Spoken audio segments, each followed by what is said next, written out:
English, Telugu,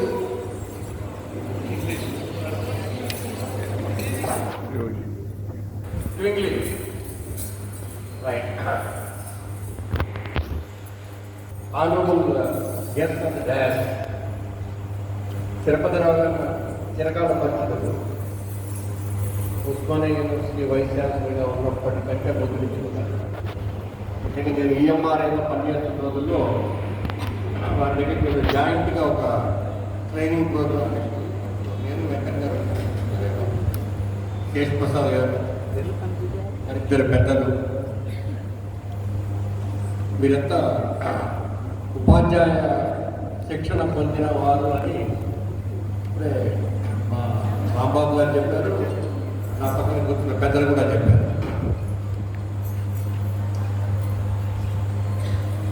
నాకు ఈ స్కూల్కి వస్తుంటే, ఇక్కడికి వస్తూనే మిమ్మల్ని చూస్తుంటే మీరు యోగా లాంటి ఒక డిసిప్లిన్ యాక్టివిటీ చేస్తుంటే నాకు 1971 నుంచి 86 వరకు నేను ఒక జూనియర్ కాలేజీలో ఒక సెంట్రల్ స్కూల్, హైయర్ సెకండరీ స్కూల్లో లైబ్రరీగా పనిచేసిన రోజులు అట్లా గుర్తుకొచ్చింది. ఎడ్యుకేషన్ అంటే ఆల్రౌండ్ డెవలప్మెంట్. ఎడ్యుకేషన్ అంటే 4 పుస్తకాలు చదివి బట్టి ఆ పట్టింది పక్క పేజీలో చూడు అన్న దగ్గర నుంచి రాసి కాకుండా అర్థం చేసుకొని రాయడం ఒకటైతే,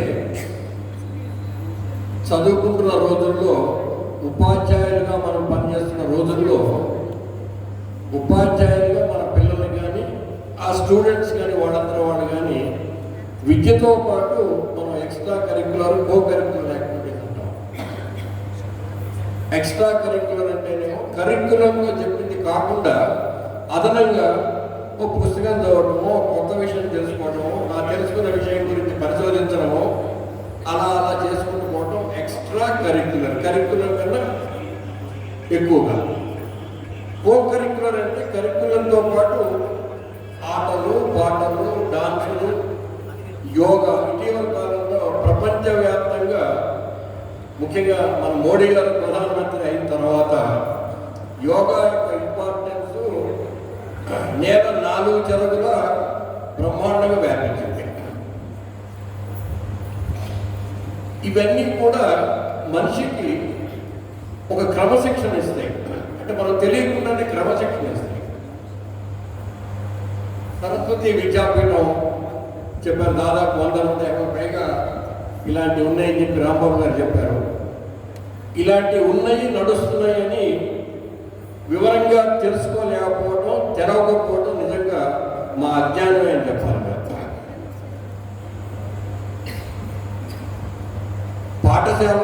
పాఠశాలలో చదువుకునే విద్యార్థులు, పాఠశాలల్లో పనిచేస్తున్న ఉపాధ్యాయులు అప్పటికి ఇప్పటికీ బహుశా భవిష్యత్తుకి చాలా తేడాలు ఉంటాయి. చిన్నతనంలో ముఖ్యంగా తెలంగాణ ప్రాంతంలో ఖాన్గీ బడులు ఉండేవి. బహుశా తెలంగాణ ప్రాంతం వాళ్ళు కనుక నా వయసు వాళ్ళు, నాకన్నా ఒక 5, 6, 7 ఏళ్ళ వయసు తక్కువ వాళ్ళు ఉంటే ప్రతి ఊళ్ళో ఖాన్గీ బడులు ఉండేవి.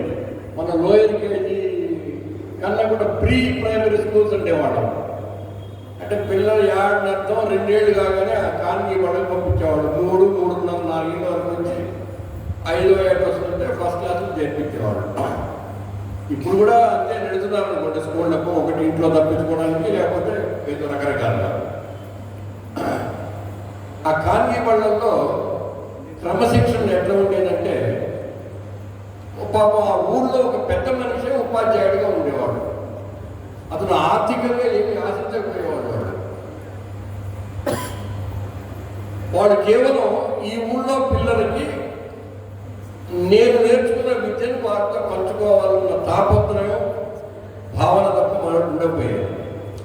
వాళ్ళు అక్కడ క్రమశిక్షణ ఎట్లా నేర్పేవాళ్ళంటే, ఆ చిన్నతనంలోనే ఆ 7, 6, 8 ఏదో టైం చెప్పి వచ్చిన మొట్టమొదటి విద్యార్థి చేతిలో శ్రీ అని రాసేవాళ్ళు. కొంతమందికి మరి శ్రీ ఆ తర్వాత రెండో వచ్చిన వాళ్ళకి చుక్క, 2 చుక్కలు, ఎక్కడితో ఆగేవాళ్ళు.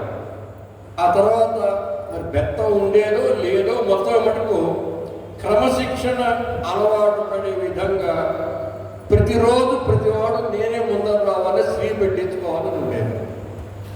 సరే, ఇప్పుడు ప్రస్తుతానికి ఉపాధ్యాయులు బయోమెట్రిక్ పెడుతున్నారు, మరి పిల్లలు కూడా పెడతారేమో భవిష్యత్తులో.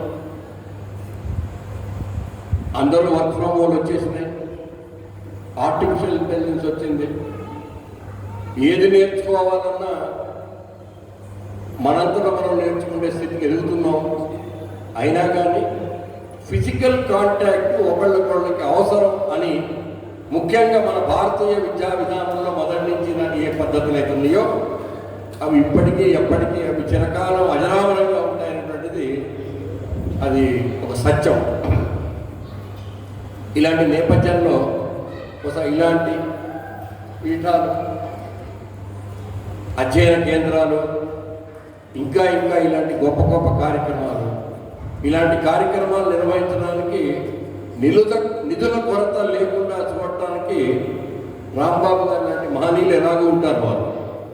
వారు ఇదే కాదు, ఇటీవల మేమేదో ఒక సెంటర్ ఫర్ ఎక్సలెన్స్ అనేది ఒకటి స్టార్ట్ చేస్తే, అంటే ఒక నాలెడ్జ్ కేంద్రం లాగా స్టార్ట్ చేద్దాం అనుకుంటే, మొట్టమొదట నాకు పరిచయం లేకపోయినా పాపం ఆయన వచ్చి మా ఇంటికి వచ్చి కూర్చొని మనం చేద్దాం అని అనుకొని ఆ ఎక్సలెన్స్ సెంటర్ని స్టార్ట్ చేయడంలో ముందుండి మమ్మల్ని ఉరికించిన వ్యక్తి రాంబాబు గారు. వాస్తవానికి రాంబాబు గారు ఈ ప్రివేల్ దాన్ని రమణమని నాకు కూడా చూడాలని ఆసక్తి ఉండే వచ్చాను. ఇక్కడ పాత మిత్రులు కలుసుకున్నాను, కొత్త మిత్రులు కలుసుకున్నాను. చాలాసేపు మీరు చేస్తున్నటువంటి